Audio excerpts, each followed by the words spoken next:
카드빚 연체로 이렇게 됐습니다. 30대 신청자의 실제 후기. A씨는 평범한 직장인이었습니다. 월급은 빠듯했지만 신용카드를 사용하면 당장 필요한 것들을 살 수 있었기에 점점 카드 사용이 늘어났습니다. 그러던 어느 날 카드사에서 전화가 왔습니다. 고객님, 현재 연체 금액이 250만 원입니다. 빠른 시일 내에 상환 부탁드립니다. A씨는 당황했습니다. 월급날까지는 아직 2주가 남아있었고 카드값을 낼 돈도 없었습니다. 조금만 미루면 괜찮겠지? 라는 생각으로 전화를 받지 않았습니다.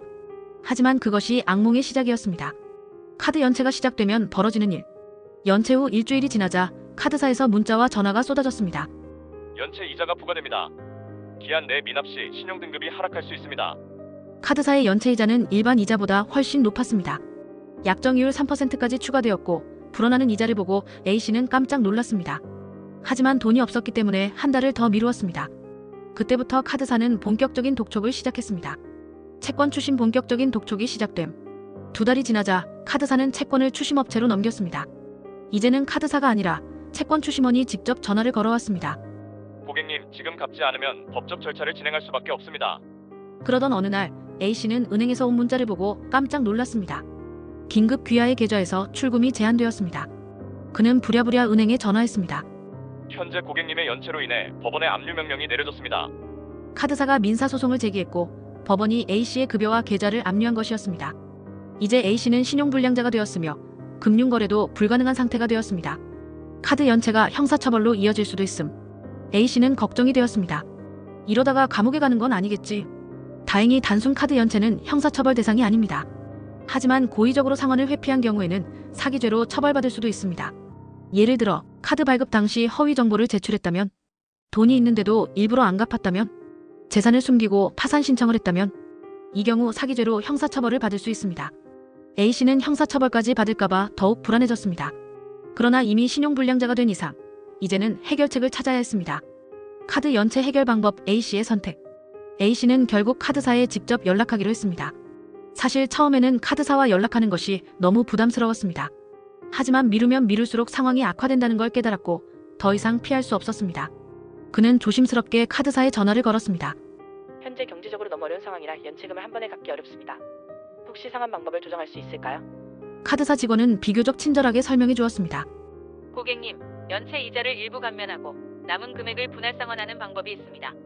대신 일정 기간 동안 연체 없이 상환하셔야 합니다. A씨는 고민 끝에 분할 상환을 선택했습니다. 이제는 매달 부담이 줄어들었고 신용불량 상태에서 벗어날 수 있는 길이 열렸습니다. 그 외 다른 해결 방법. A씨처럼 카드사와 협상을 하는 것이 가장 직접적인 해결 방법이지만 다른 방법들도 있습니다. 신용회복위원회 채무조정 프로그램. 신용회복위원회를 통해 신청하면 연체 이자를 감면받거나 상환기간을 늘려 매달 부담을 줄일 수 있습니다. 대환대출 활용. 고금리 카드빚을 저금리 대출로 바꾸는 것도 방법입니다. 일부 금융기관에서는 연체자를 위한 저금리 대출 상품을 제공하기도 합니다. 개인회생 및 파산 신청. 채무가 감당할 수 없는 수준이라면 법적 조정을 고려해야 합니다. 개인회생 일정 기간 동안 일정 금액을 변제하면 나머지 채무가 감면됨. 개인 파산 채무를 전액 면제받을 수 있지만 신용거래가 제한됨. 이 방법들은 신중하게 고려해야 하지만 어떤 방법이든 카드빚을 미루는 것보다는 해결하려는 노력이 중요합니다. 카드빚 소멸시효 버티면 사라질까? 혹시 카드빚도 시간이 지나면 없어지는 거 아니야? 라고 생각할 수도 있습니다. 맞습니다. 카드빚의 소멸시효는 5년입니다. 하지만 현실적으로 이 방법이 통하지 않습니다.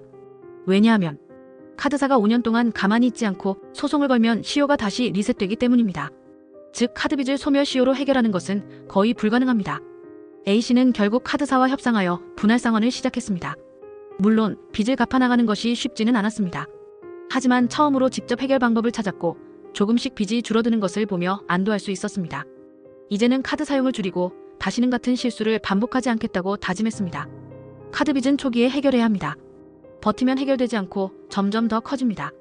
혼자 해결하려 하지 말고 전문가의 도움을 받아야 합니다. 혹시라도 지금 카드빚 때문에 고민하고 있다면 A씨처럼 더 늦기 전에 해결책을 찾아야 합니다. 자세한 정보는 더보기란의 링크를 클릭해주세요. 영상이 도움되셨다면 좋아요와 구독 부탁드릴게요.